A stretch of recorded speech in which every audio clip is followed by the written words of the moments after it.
아멘. 예, 오늘도 수요 예배 가운데 나오신 여러분들 참 잘 오셨습니다. 날씨가 굉장히 추운데 또 저녁이라서 더 쌀쌀해졌는데 그래도 은혜를 사모하셔서 나오신 분들 너무 잘 오셨는데 우리 앞뒤 좌우 살피시면서 인사 한번 하시면 좋겠습니다. 잘 오셨습니다. 반갑습니다. 네. 또 한 주의 절반을 보내면서 우리가 은혜를 사모해서 모일 수 있다는 거, 그런 공동체가 있다는 거 참 감사한 일입니다. 한 시대를 풍미했던 가수들이 여럿 있죠. 그 중에 아마 여러분들도 다들 좋아하셨을 만한 가수가 이문세라는 가수가 있습니다. 이 가수의 히트곡이 그야말로 참 많죠. 굉장히 많은데 그 중에 옛사랑이라는 곡이 있습니다.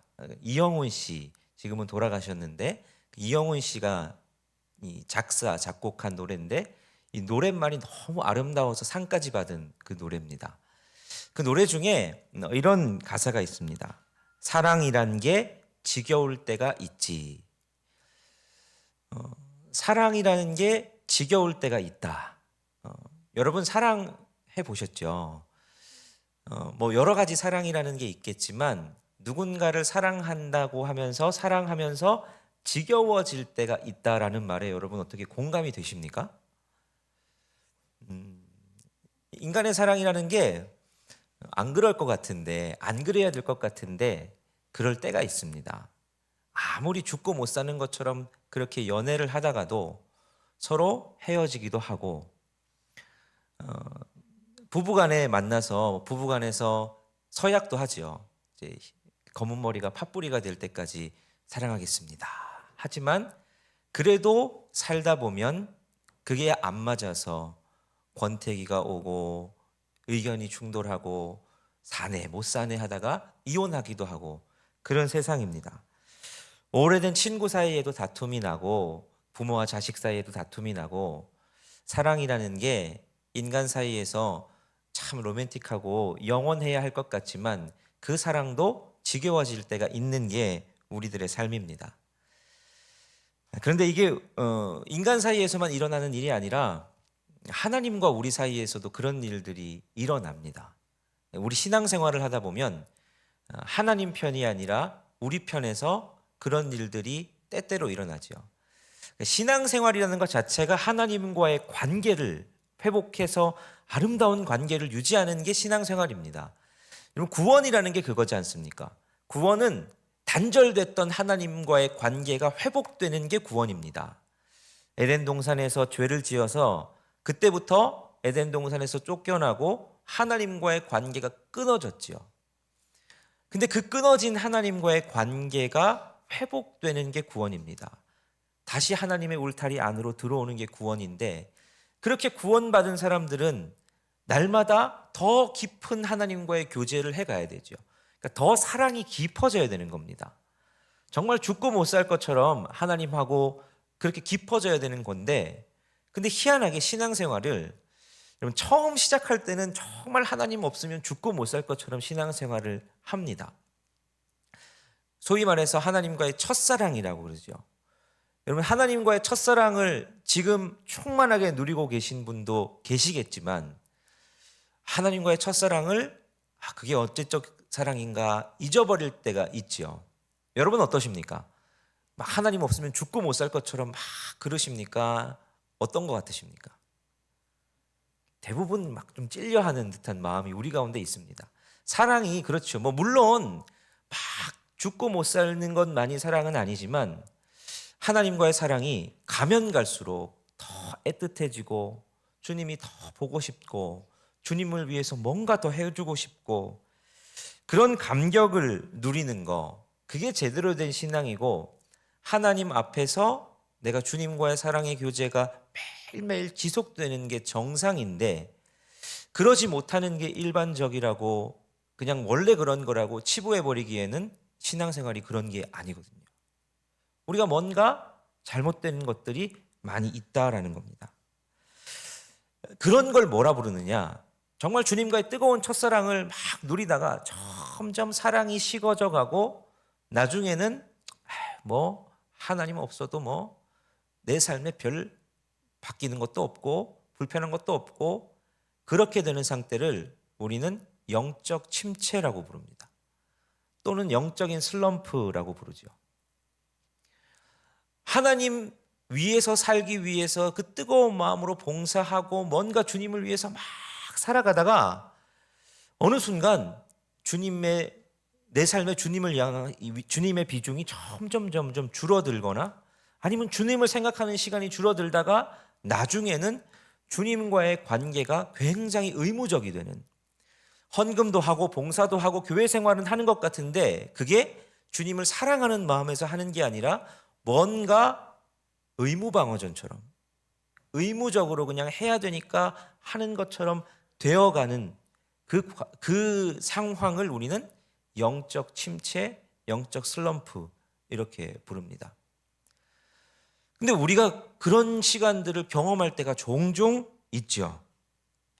어느덧 처음에는 막 예배 드릴 때 눈물 흘리고 감격하고 찬양할 때도 기도할 때도 그래서 하나님 앞에서 눈물로 신앙생활 하던 때가 있었는데 어느덧 신앙생활 하면서 눈물 흘려본 게 도대체 언젠가 싶어지는 때들이 우리 가운데 생겨나더라 하는 거죠. 신앙생활은 원래 그런 게 아닙니다. 그게 자연스럽다라고 말하면 안 됩니다.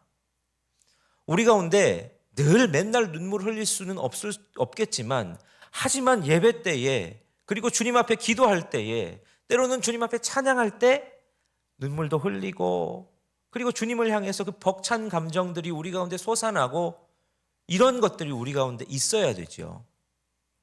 그런 것들이 없다면 우리가 이 시간 우리 신앙생활이 정말 잘 가고 있나? 우리가 정말 제대로 된 신앙생활을 하고 있나? 신앙생활이 하나님과 관계라 그러는데 내가 진짜 주님하고 관계를 하고 있나라는 것들을 되돌아봐야 됩니다. 자, 그러면 우리가 어떻게 해야 될까? 오늘 우리가 읽은 시편 본문이 그런 배경에서 쓰여졌다라고 할 수 있습니다. 시편 51편은 시편에 있는 7개의 참회시 중에서 대표적인 참회시라고 할 수 있습니다. 근데 그 배경이 어떤 배경이냐? 오늘 시편은 다윗의 시입니다. 근데 다윗이 어떤 때 썼느냐? 다윗이 하나님 앞에 죄를 저질렀습니다. 어떤 죄냐? 바로 밧세바와 간음을 저질러서 그 간음을 숨기기 위해서 밧세바의 아내였던 우리아를 죽이게 된 그 죄를 저질렀지요. 그리고 나단 선지자에 의해서 하나님의 책망을 받습니다. 죄가 드러났지요. 그 상황 속에서 지어진 시편이 오늘 시편입니다. 자, 다윗 하면 여러분 어떤 사람입니까? 다윗 하면 성경에 나오는 모든 인물 중에 가장 많이 사랑받는 사람이 다윗이다 할 수 있을 겁니다.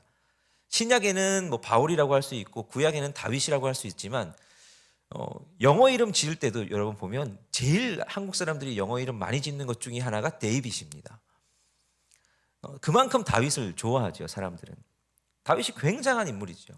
다윗이 어떤 일을 했습니까? 10대 때 블레셋과의 전투에 나가서 골리앗을 쓰러뜨렸습니다. 그런 믿음 있는 사람입니다. 또 사울에게 쫓겨서 광야 생활을 합니다. 아마도 다윗이 광야 생활을 했던 게 한 10년 정도 될 거다 이렇게 생각을 합니다. 도망자의 생활이죠. 10년 동안 도망자의 생활하면서 주옥 같은 시편을 썼습니다. 그만큼 믿음이 충만했던 사람입니다. 또 하나님의 언약궤가 다윗성으로 들어올 때 다윗이 그 언약궤 모셔오려고 얼마나 노력했습니까? 한 번 시도했다가 실패하고 두 번째 시도했다가 성공할 때 다윗이 얼마나 하이가 내려가는지도 모르고 춤출 정도로 그렇게 하나님 사랑했던 사람이 다윗입니다. 그렇게 하나님을 귀하게 여겼고 언약궤가 들어오는 거 그거 너무 좋아서 펄쩍펄쩍 채통도 신경 안 쓰고 찬양하고 뛰어놀았던 사람이 다윗입니다. 하나님이 다윗을 얼마나 사랑하셨는지 다윗에게 하나님께서 별명을 붙여주시죠. 내 마음에 꼭 합한 사람이다. 그리고 아모스서에 보면 하나님이 다윗의 장막을 회복시키고 싶다 할 정도로 다윗이 드렸던 예배를 하나님 너무너무 좋아하셨습니다. 그래서 예배하면 하나님이 다윗 예배, 다윗이 드린 예배라고 할 만큼 하나님은 다윗의 예배를 참 좋아하셨고 다윗은 하나님을 너무너무 사랑했습니다. 그런 사람이 다윗입니다. 그런데 다윗이 어마어마한 죄를 저지릅니다. 간음을 저질렀고 살인을 저지릅니다. 어쩌다가 다윗이 그렇게 된 것일까? 어쩌다가 다윗이 이렇게까지 됐나 생각해보면 그 이유가 영적 침체라고 할 수 있습니다. 부하들이 다 전쟁에 목숨 걸고 나가서 전쟁을 하는데 자기는 뒤에 있습니다. 그런데 이 다윗이 얼마나 영적 침체에 빠졌든지 그렇게 하다가 왕궁 지붕 위를 거닐다가 외간 여자가 목욕하는 걸 본 겁니다. 근데 음욕이 일어나지요. 근데 음욕을 일어나는 데서 끝나는 게 아니라 그 음욕을 품습니다. 그래서 밧세바와 간음을 저지르지요. 밧세바와 간음을 저지르고 그것도 모자라서 자기가 간음 저지른 게 들통날까 봐, 밧세바가 임신을 하자 들통날까 봐 우리아를 일부러 권모술수를 부려가지고 일부러 전쟁의 맨 앞에 나가가지고 전사하게 만들죠. 일부러 죽이는 겁니다. 어떻게 하다 다윗이 그 지경까지 갔습니까? 하나님 앞에서 그렇게 주옥 같은 시편들을 쓰고 하나님 앞에서 그렇게 열심히 예배하고 하나님 다윗의 예배를 참 좋아하셨는데 왜 다윗이 거기까지 갔느냐? 바로 다윗이 그만큼 영적으로 침체되어 있었던 겁니다. 하나님과의 관계가 서원해졌던 겁니다. 주님 앞에서 그렇게 민감했던 다윗인데 시간이 지나면서 아까 유행가 가사의 표현으로 빌리자면 하나님과의 사랑이 지겨워진 겁니다. 그래서 뭔가 자기의 관심을 끌 수 있는, 자기의 욕구를 충족시킬 수 있는 다른 데서 그런 것들을 찾기 시작한 거죠. 하나님과의 관계가 서원해졌던 겁니다. 신앙생활이 이렇게 되는 것은 참 비극입니다. 이렇게 되면 다윗과 같이 이런 죄를 저지르게 됩니다. 우리가 하나님과의 관계가 서원해지면 죄에 민감하지 못하고 죄를 저지르게 되는 거죠. 그런 상황에서 쓴 시편이 오늘의 시편입니다. 죄와 맞닥뜨린 상황, 하나님께서 다윗의 죄를 지적하신 상황, 그 가운데서 다윗은 주님 앞에 오늘 시편을 통해서 비통한 심정을 토하며 회복을 위한 몸부림을 치고 있습니다. 자, 그래서 우리 오늘 이 시편을 통해서 우리가 함께 살펴보고자 합니다. 영적인 침체에 빠졌을 때, 우리가 영적인 슬럼프에 빠졌을 때, 그럴 때에 우리가 어떻게 해야 할까? 오늘 다윗이 고백한 이 시편을 통해서 우리가 하나님 앞에서 그 영적인 슬럼프와 영적 침체에서 회복될 수 있는 방법을 한번 살펴보려고 합니다. 첫 번째로 영적 침체를 벗어나기 위한 첫 번째 단계는 먼저 내가 문제가 있음을 아는 겁니다. 첫 번째는 내가 문제가 있음을 아는 것. 거기서부터 출발이 됩니다. 이걸 다른 말로 하면 내가 죄인이라는 걸 아는 겁니다. 우리가 주일에 말씀을 통해서 함께 죄에 대해서 살펴봤었죠. 죄에 대해서 살펴보면서 제일 중요한 게 뭐냐? 내가 죄인이라는 것을 아는 게 중요하다 그랬습니다. 다른 말로 하면 내가 죄가 아파야 된다 그랬습니다. 내가 죄가 있구나, 내가 죄인이구나 라는 걸 직시하는 데서부터 영적 침체에서의 회복은 시작이 됩니다. 그럼 끓는 물 속의 개구리 이야기 아시죠? 개구리가 처음에는 이게 물에 이렇게 담궈 넣었을 때 서서히 물에 열을 가하면 처음에는 개구리가 아무것도 모릅니다. 근데 갑자기 막 뜨거워지면 그냥 개구리가 펄쩍 나올 텐데 서서히 물이 따뜻해지면 아이고 좋다 하다가 결국 어떻게 됩니까? 개구리는 거기서 익어버리죠. 개구리가 안 나옵니다. 점점 적응하는 듯 하다가 나중에는 자기가 몸이 다 익어버리는데도 모르고 거기서 익어 죽지요. 죄가 죄인 줄 모르면 그렇게 됩니다. 죄에 처음 들어가면 아이고 좋다, 좋네, 너무너무 재밌고 즐거운 것들이 많거든요. 이 정도쯤이야 괜찮지 이렇게 안 하는 사람 어딨어 하면서 죄에 죄를 즐기며 살아가게 됩니다. 처음에는 아이고 죄 저질렀네 하다가도 죄에 둔감해지기 시작하면 그게 죄가 죄인 줄도 모르고 죄 가운데서 살아갑니다. 문제는 그래서 우리의 삶을 돌아보면 죄가 죄인 줄 모르고 살아갈 때가 훨씬 많다는 겁니다. 야, 이게 죄였구나 라는 걸 발견하게 되죠. 다른 사람들이 다 그렇게 살아가는 문화 속에서 살아가다 보면 죄가 죄인 줄도 모르고 그냥 그렇게 살아가는 겁니다. 그러면 개구리가 결국에는 익어 죽듯 우리는 죄에 빠져 죽습니다. 그래서 중요한 건 죄가 죄인 줄 아는 거, 문제가 있음을 아는 게 영적인 회복의 첫 출발점입니다. 오늘 본문 3절은 이렇게 고백을 합니다. 우리 3절 말씀을 같이 한번 읽어보겠습니다. 시작.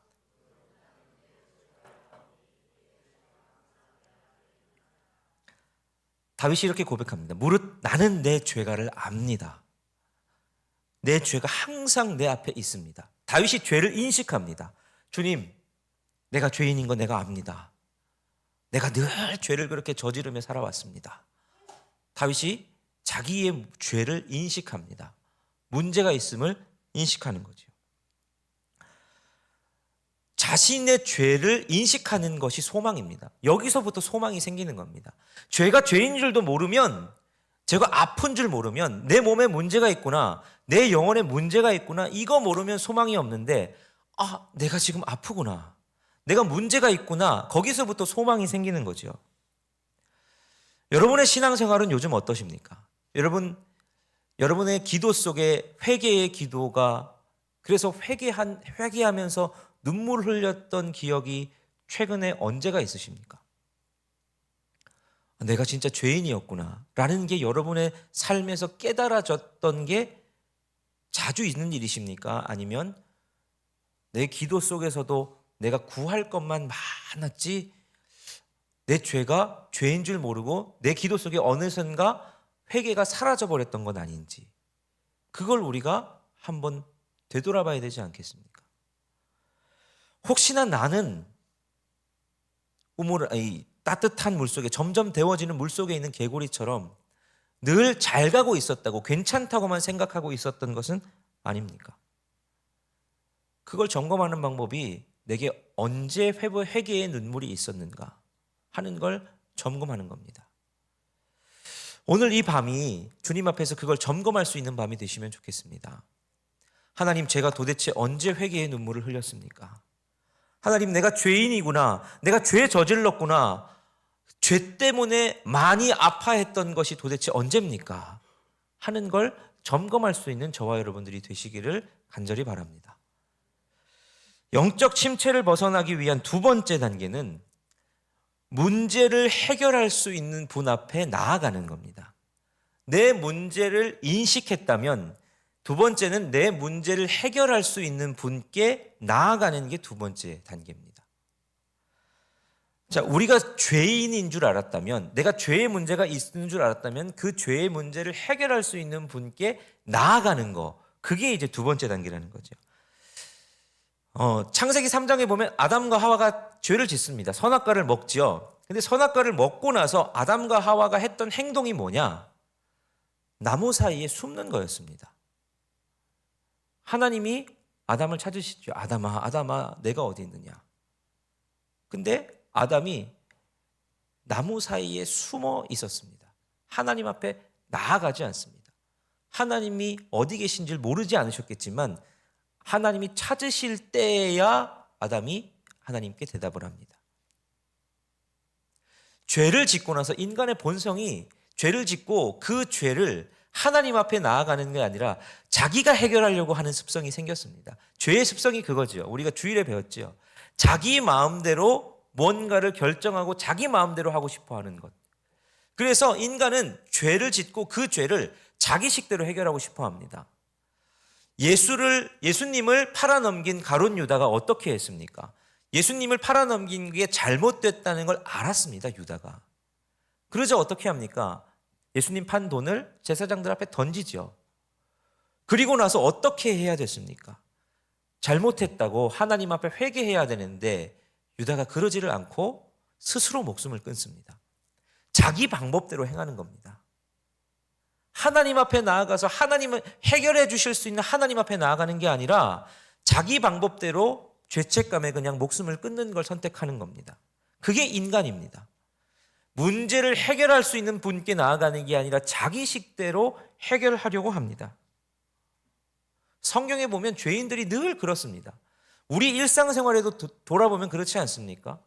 문제가 저질러지면 그 문제를 풀어주실 분 앞에 우리가 나아가기보다 내 방법대로 문제를 해결하려고 합니다. 내 죄 때문에 문제가 꼬이면 내가 잘못하면 그걸 어떻게든 감추기 위해서 급급합니다. 내 방식대로, 내 노력대로 그렇게 하다가 안 되면 그제서야 하나님 앞에 나가죠. 그때라도 하나님 앞에 나아가면 다행인 겁니다. 오늘 본문에서 다윗은 어떻게 합니까? 우리 7절부터 9절까지의 말씀을 다시 한번 같이 한 목소리로 읽겠습니다. 시작.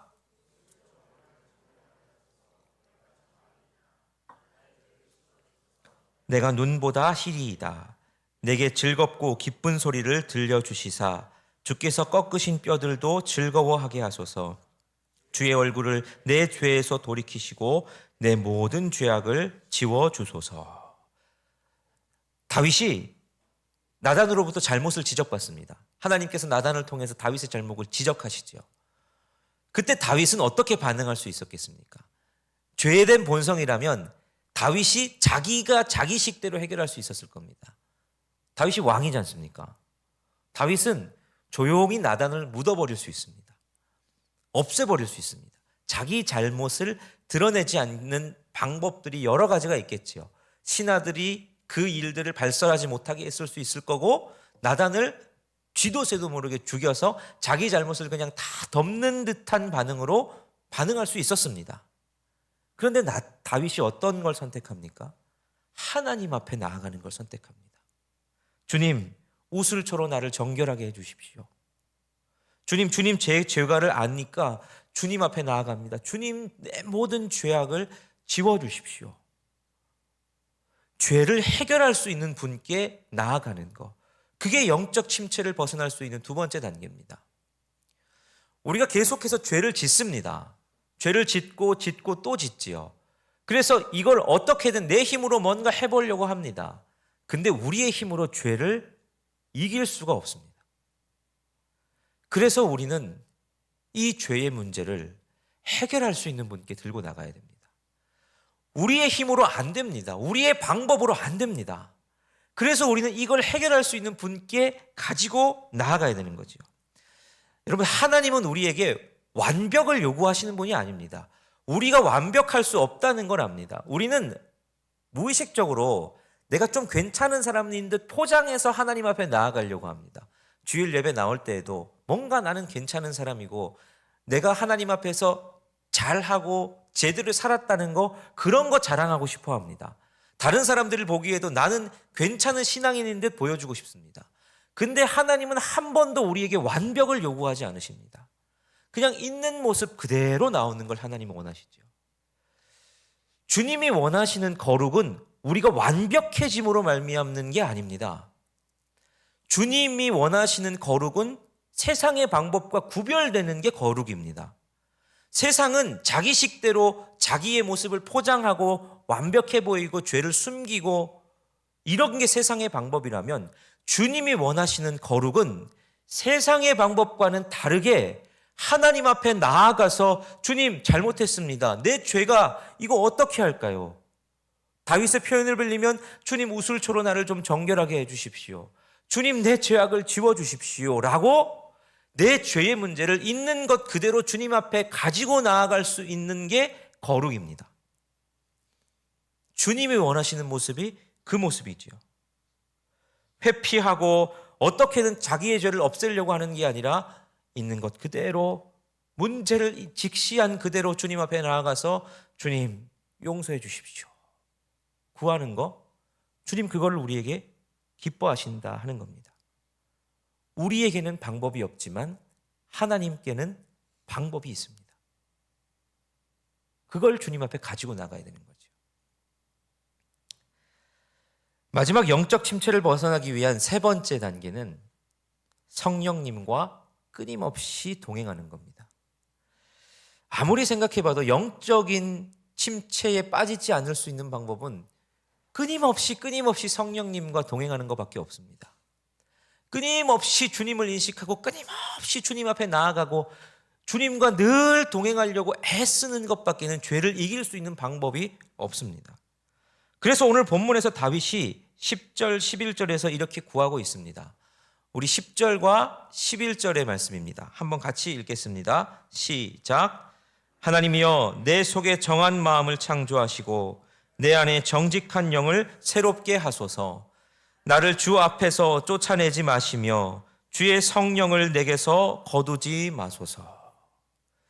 다윗은 주님, 나를 주님 앞에서 쫓아내지 마십시오. 주님의 성령을 내게서 거두지 마십시오. 주님, 내 안에 정직한 영을 새롭게 해주십시오.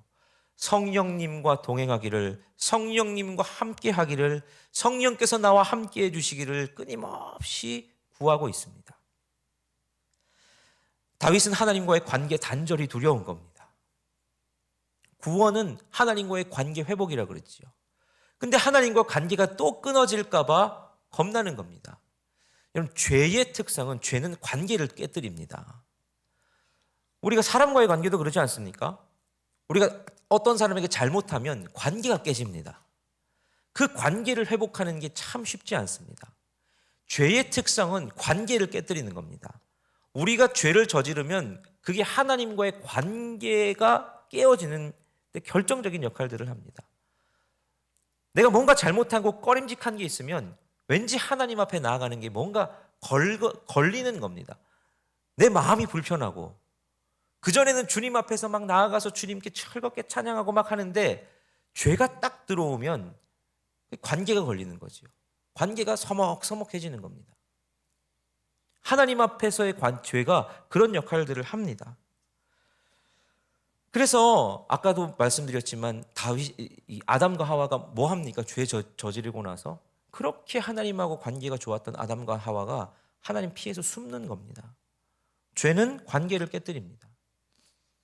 그래서 우리는 끊임없이 주님과 동행하는 것, 성령 하나님과 동행하기 위해서 애써야 합니다. 내 죄를 주님 앞에서 인식하게 되고, 그리고 그걸 주님 앞에 내어놨으면 끊임없이 주님 생각하고 주님과 동행하기 위해서 애써야 하는 거죠. 그게 우리 가운데 필요합니다. 제가 예전에 부임해서 이제 위탁의 말씀 때 한번 읽어드렸던 우리 독일 찬송가 뒷면에 있는 이 기도, 길 떠나는 자를 위해서, 길 나서는 자를 위해 복 비는 기도문이 있었죠. 다시 한번 읽어드리겠습니다. 주님이 그대 앞에 계셔서 그대에게 바른 길 보이시기 바랍니다. 주님이 그대 곁에 계셔서 그대를 팔로 껴안아 지키시기 바랍니다. 주님이 그대 뒤에 계셔서 못된 사람들의 흉계에서 그대를 보존하시기 바랍니다. 주님이 그대 아래에 계셔서 그대가 떨어지면 받아주시고 그대를 덫에서 끄집어내시기 바랍니다. 주님이 그대 안에 계셔서 그대가 슬퍼할 때에 그대를 위로하시기 바랍니다. 주님이 그대 둘레에 계셔서 남들이 그대를 덮칠 때 막아주시기 바랍니다. 주님이 그대 위에 계셔서 그대에게 복 주시기 바랍니다. 이처럼 그대에게 은혜로우신 하나님이 복 주시기 바랍니다. 이 길 나서는 자를 위해서 구하고 있는 건 주님이 그대의 좌우, 위와 아래, 안과 밖 어디든 사방에 계시기를, 함께 계시기를 구하고 있습니다. 우리가 영적 침체에 빠지지 않고 우리가 영적인 슬럼프를 이길 수 있는 비결은 이것밖에 없습니다. 주님과 늘 동행하기 위해서 애쓰는 겁니다. 죄가 있으면 그 죄를 인식하고 그냥 포장하지 않고 주님 앞에 가지고 나아가서 주님 앞에 용서를 구하고, 다시 주님과의 관계가 깨어지지 않도록 주님과 끊임없이 함께 하려고 애쓰는 거, 이것밖에는 영적인 침체를 벗어날 방법이 없고 영적 침체에 빠지지 않을 다른 방법이 없는 겁니다. 그래서 마지막으로 이러한 기도를 드린 후에 12절에서 다윗이 이렇게 간구하죠. 주의 구원의 즐거움을 내게 회복시켜 주시고 자원하는 심령을 주사 나를 붙드소서. 죄로 말미암아 잃어버렸던 주님과의 즐거워하며 주님을 기뻐하며 내 구원을 감격해하며 신앙생활했던 그 즐거움들, 죄로 말미암아 깨어졌던 그 즐거움을 내게 회복시켜 주옵소서. 다윗은 그렇게 소원하고 있는 겁니다. 오늘 이 밤이 그 구원의 즐거움이 회복되는 밤이 되었으면 좋겠습니다. 주님 앞에 우리의 허물들을 내려놓고 우리 너른 품으로 우리의 모든 문제와 우리의 못난 것들을 다 안아주실 수 있는 주님 앞에 나아가서 그대로 모든 것을 쏟아놓고 주님 품 안에서 자유함을 누리고 다시 주님과 동행함을 경험하게 되는, 그래서 주님 내게 구원의 즐거움을 회복시켜 주옵소서 하는 기도가 응답되어지는 저와 여러분들이 되시기를 간절히 바랍니다.